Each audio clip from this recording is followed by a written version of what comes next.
Assalamualaikum warahmatullahi wabarakatuh. Yang terhormat Ibu Anggia Evitarini, MPD, selaku dosen mata kuliah konseling populasi khusus, serta rekan-rekan mahasiswa Y7A yang berbahagia. Perkenalkan, nama saya Gafaujia. Dalam kesempatan kali ini, izinkan saya untuk mempresentasikan hasil wawancara bersama klien populasi khusus. Adapun identitas klien, nama T, usianya 13 tahun, jenis kelaminnya perempuan, agama Islam. T ini merupakan klien LGBT. Selanjutnya ada deskripsi karakteristik klien. T adalah siswi kelas 7 di SMPX. T ini mengakui memiliki perasaan khusus pada teman berjenis kelamin sama.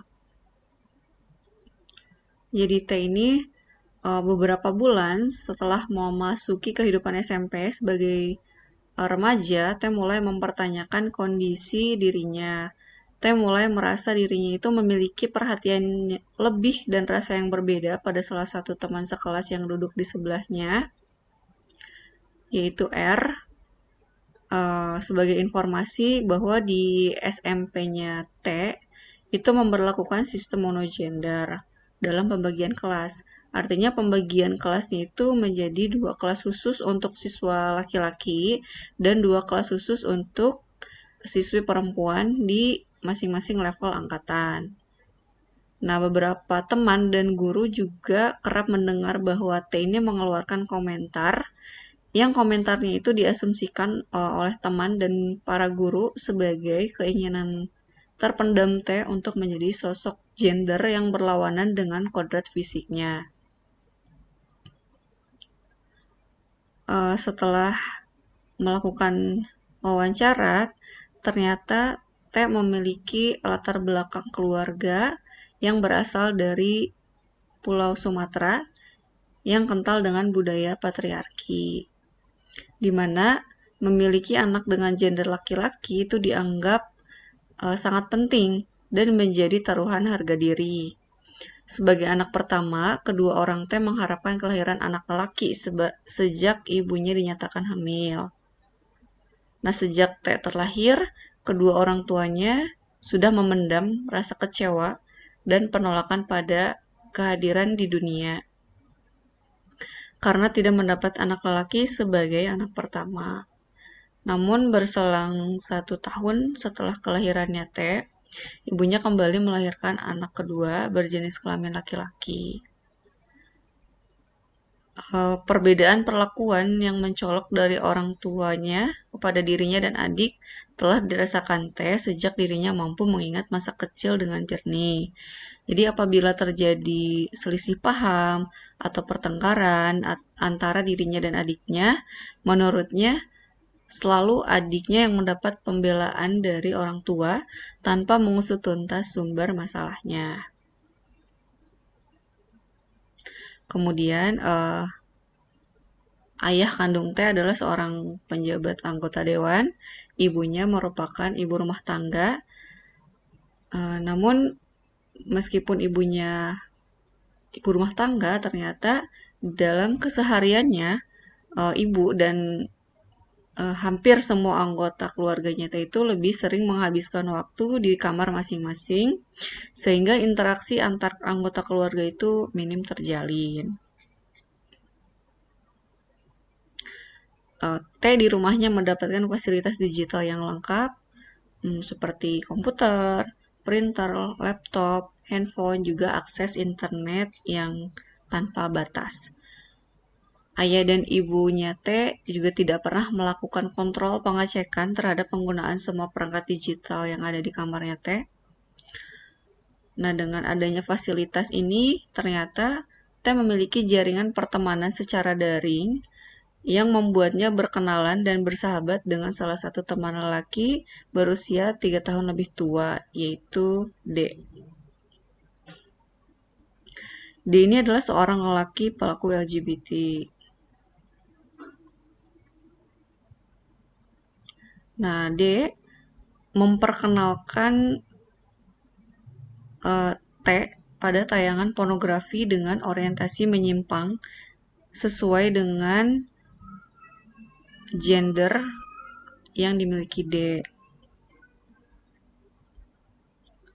Jadi dengan kata lain bahwa T ini sudah terpapar pornografi menyimpang sejak kelas 5 SD atau pada usia 11 tahun.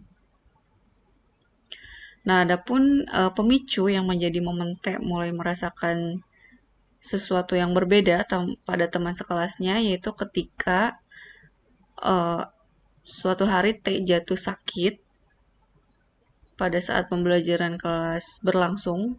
Kemudian R, posisinya itu tempat duduknya paling dekat dengan T.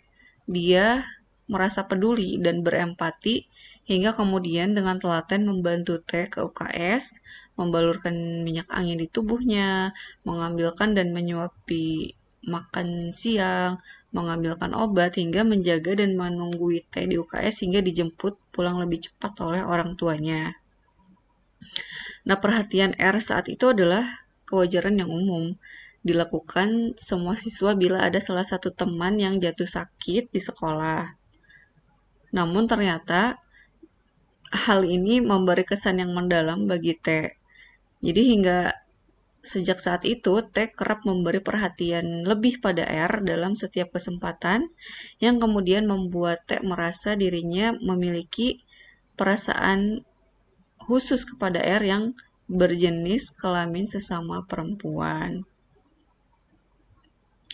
Baik, selanjutnya ada permasalahan yang sering muncul, yaitu yang pertama, ketidakmampuan mendefinisikan perasaan. Jadi perasaan ini tuh ternyata beragam jenisnya, namun terkadang disalahartikan atau dimaknai berbeda oleh individu yang minim atau kosong tabung emosinya. Jadi perasaan ini seringkali tercampur aduk dan tumpang tindih pada saat bersamaan, seringkali membuat seseorang itu memaknai apa yang dirasakan dengan cara yang kurang tepat. Yang kedua yaitu kurangnya perhatian keluarga, di mana ya perhatian ini merupakan pemusatan tenaga psikis tertentu kepada suatu objek. Jadi tadi diketahui bahwa ternyata komunikasi yang terjalin antar anggota keluarga itu sangat minim. Terlebih orang tuanya juga sudah sibuk, sedangkan T sebagai remaja memerlukan perhatian dari anggota keluarganya. Yang ketiga ada pengaruh lingkungan pergaulan.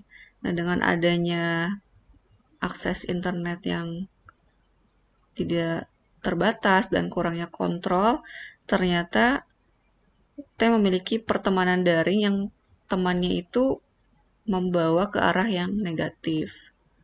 Kemudian yang keempat adanya paparan pornografi di usia dini. Jadi dengan adanya pergaulan yang negatif ternyata membawa T sampai terpapar pornografi di usia yang masih remaja. Yang kelima yaitu landasan dasar informasi edukasi seks yang tidak tepat. Ya karena komunikasi keluarganya juga kurang, otomatis T tidak mendapatkan informasi edukasi seks yang tepat. Kemudian yang keenam belum mengenal karakter diri sendiri.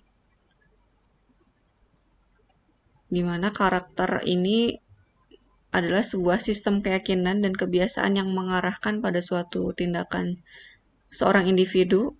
Karena itu jika pengetahuan tentang karakternya itu dapat diketahui, maka akan diketahui juga bagaimana seseorang atau individu itu akan bersikap untuk kondisi-kondisi tertentu.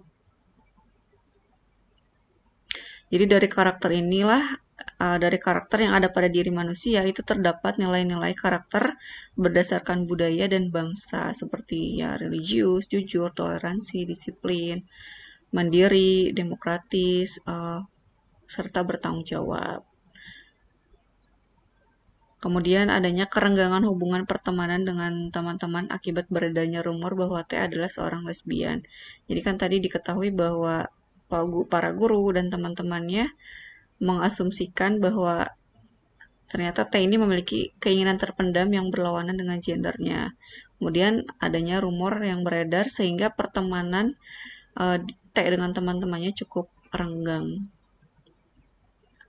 Baik, selanjutnya yaitu ada analisis kebutuhan klien. Analisis kebutuhan yang klien yang pertama yaitu ternyata klien membutuhkan edukasi tentang beragam perasaan manusia. Di mana ya klien membutuhkan penguasaan konten atau informasi untuk dapat menganalisa perasaannya sendiri. Yang kedua, klien membutuhkan perhatian dari orang tua dan keluarga, ya dimana klien yang membutuhkan perhatian, kasih sayang, baik itu dari ayah ibunya maupun dari saudaranya. Klien juga perlu menjalin komunikasi yang lebih terbuka dengan orang tua, saudaranya, membutuhkan komunikasi yang lebih akrab, erat dengan keluarga intinya. Kemudian klien juga membutuhkan pemenuhan tabung emosi rasa yang baik dari orang tuanya. Selanjutnya itu klien membutuhkan lingkaran pertemanan yang lebih positif. Jadi klien membutuhkan lingkungan di mana teman-temannya itu ya bisa bersikap normal menurut keyakinan agama dan norma masyarakat. Klien butuh dukungan untuk dapat mengatasi kecanduan pornografi dengan orientasi yang menyimpang. Jadi dengan kondisi seperti ini ya klien butuh dukungan untuk dapat berhenti dari pornografi atau dengan orientasi yang menyimpang sebagai akibat paparan pornografi di usia yang dini. Kemudian klien membutuhkan edukasi seks yang tepat sesuai tahapan usianya. Selanjutnya, klien perlu mengenal dirinya lebih dalam untuk dapat memahami respon alaminya terhadap beragam situasi yang dihadapinya. Yang terakhir yaitu klien membutuhkan hubungan pertemanan yang baik.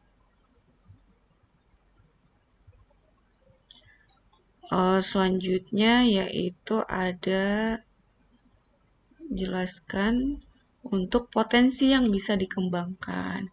Yang pertama yaitu klien mampu mendefinisikan perasaan-perasaannya. Yang kedua, klien itu memiliki kelekatan dengan keluarga. Jadi dengan keluarganya yang kurang kelekatan atau kurang harmonis, hal ini dapat dikembangkan sehingga klien memiliki kelekatan dengan keluarganya. Kemudian klien mampu memilih teman pergaulan yang positif, yang memang bersikap normal dan sesuai dengan norma masyarakat, sehingga klien bisa bersikap positif.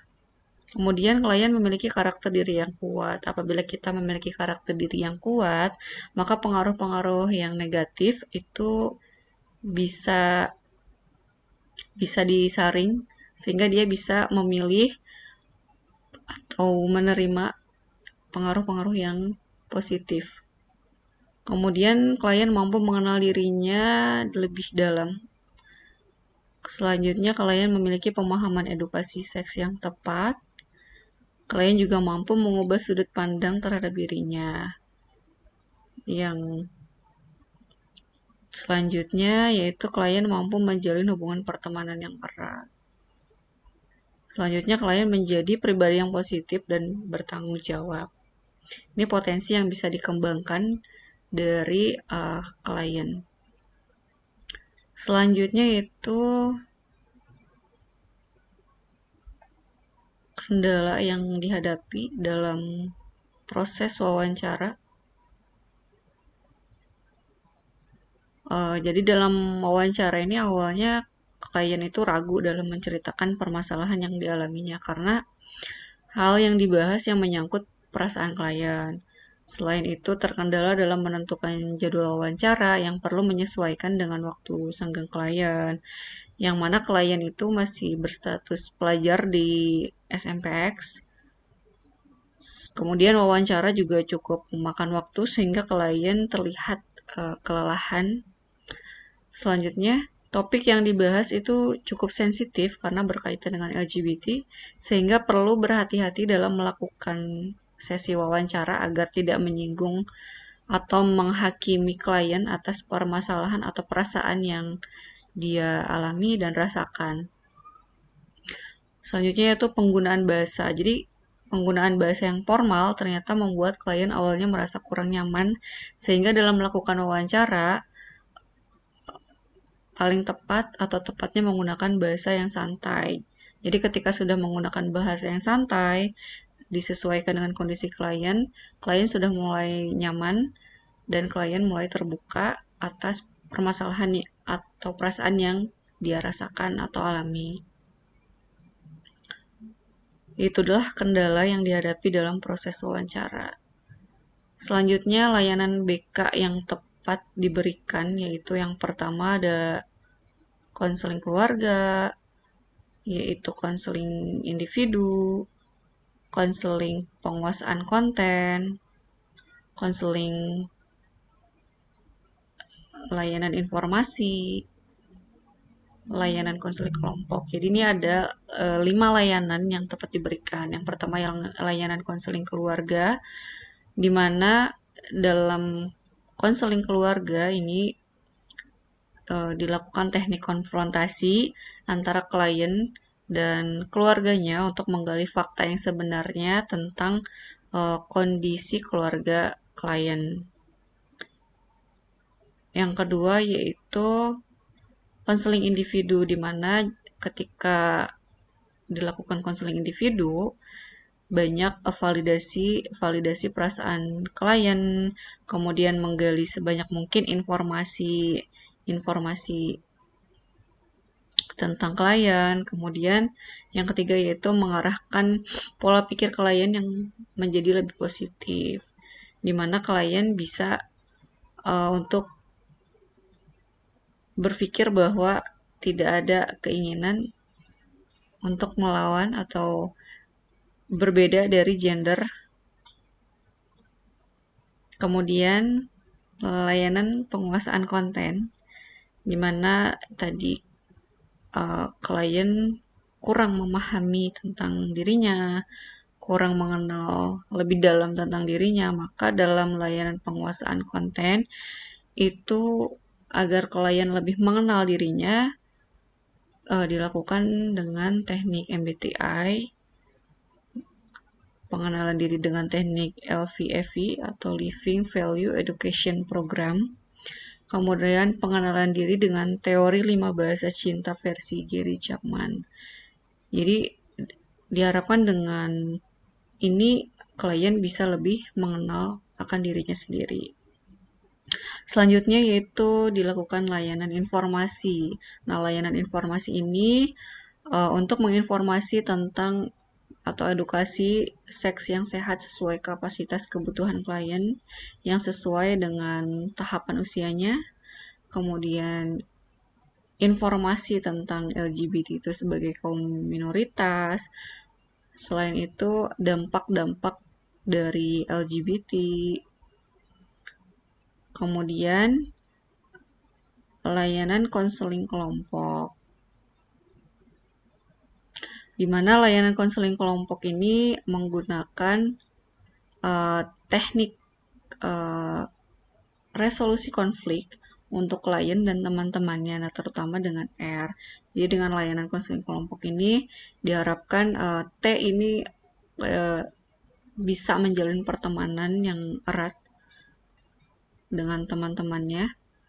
Kemudian T juga agar tidak adanya kesalahpahaman dengan T. Sehingga jika layanan BK ini diberikan, T bisa menjadi pribadi yang mandiri, bertanggung jawab, dan bisa mengentaskan permasalahan yang T alami. Selanjutnya, jika ada pertanyaan, boleh. Demikian presentasi dari saya. Mohon maaf jika ada yang kurang berkenan atau salah dalam berkata. Saya akhiri presentasi hari ini. Wassalamualaikum warahmatullahi wabarakatuh.